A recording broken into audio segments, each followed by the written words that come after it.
In this video, I'll guide you through how to log into your GoDaddy website builder dashboard. Whether you've just set up your site or you're coming back to make updates, knowing exactly where to go and what you'll see can save you a lot of time and confusion.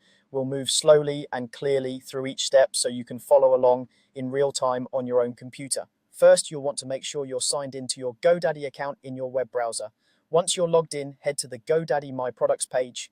This is the main hub where GoDaddy lists everything you've purchased or created under your account, from domains to email and, of course, your websites. When the My Products page loads, take a moment to look it over. You'll notice it's divided into different sections, each grouping similar types of products together. What you're looking for is the section labeled Websites plus Marketing. This is where GoDaddy organizes all of your website builder sites and related tools. Now scroll down the page until you reach that Websites plus Marketing section. If you have more than one product in your account, you may need to scroll a bit further, so don't worry if you don't see it immediately. Once you find it, you should see a list of your websites associated with Website Builder. Next, look for the specific website you want to work on. Each site will appear as a separate item in that list. To the right of the website's name, you'll see a button labeled Manage. Go ahead and click that Manage button next to the site you want to update.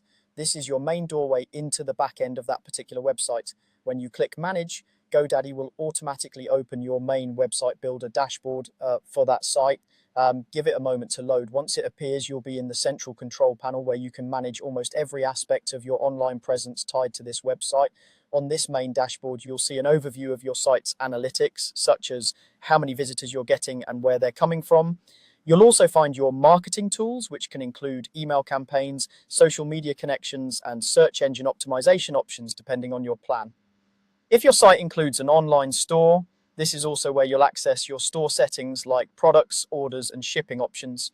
From here, you can jump into editing your site's design and content, review performance, or adjust your marketing and store configurations all from one place. And that's all there is to it, starting from the My Products page, scrolling to Websites plus Marketing, clicking Manage next to your website, and arriving at your GoDaddy website builder dashboard ready to make changes to your site.